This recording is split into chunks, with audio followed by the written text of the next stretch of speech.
Le calendrier. Tu sais ce qu'est un calendrier. Toutefois, tu as pu observer dans ton recueil 3 calendriers qui sont bien différents de ceux que tu as l'habitude de voir. Tout d'abord, un calendrier aztèque, un peuple ancien du Mexique. Il s'agit de la pierre du soleil.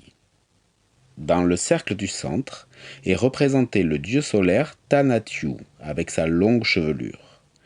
De ses lèvres émerge un couteau. Il est entouré dans le second cercle de 4 symboles qui sont les 4 soleils ou époques qu'a traversé l'humanité. Dans le troisième cercle, les 20 symboles qui représentent les 20 jours du mois.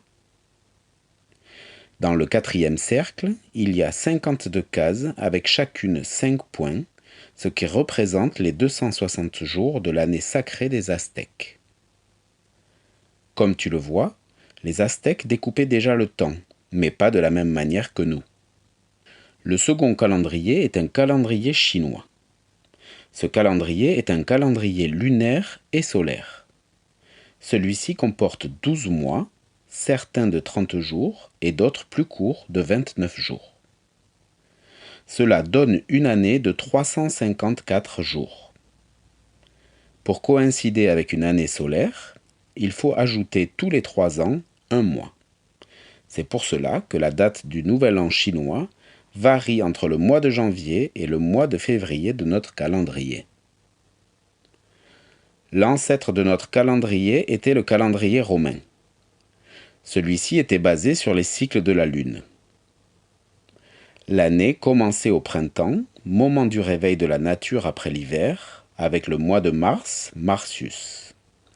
Les mois de septembre, octobre, novembre et décembre portent leurs noms, 7e, 8e, 9e et 10e mois. Puis notre calendrier, appelé calendrier grégorien, a été adopté en 1582 par le pape Grégoire XIII, d'où son nom. Ce calendrier est basé sur les cycles du Soleil.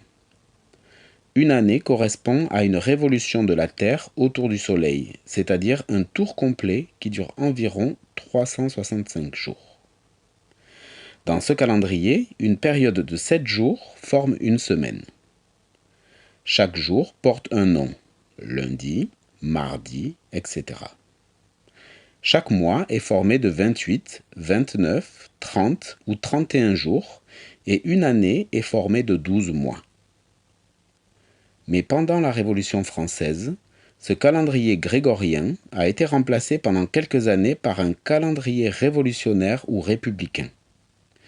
Les noms des mois ont été changés, chaque mois était divisé en 3 périodes de 10 jours, les décades, et les samedis et dimanches avaient été supprimés pour enlever toute trace religieuse à ce calendrier.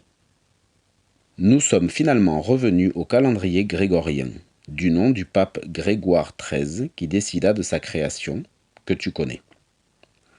L'année commence le 1er janvier, elle est découpée en 12 mois, chaque mois en semaine de 7 jours.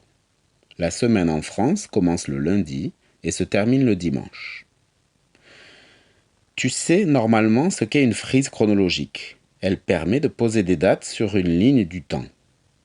On range ainsi les événements dans l'ordre de la gauche vers la droite. Les événements les plus anciens sont à gauche. Sur cette frise de la famille de Jeanne, les personnes sont rangées en fonction de leur date de naissance. François est le père de Marguerite, c'est donc l'arrière-grand-père de Jeanne. Il s'est passé 100 ans entre la naissance de François et celle de Jeanne, c'est-à-dire un siècle. Pourquoi à ton tour ne t'amuserais-tu pas à faire la frise chronologique de ta famille en t'aidant d'un calendrier grégorien ?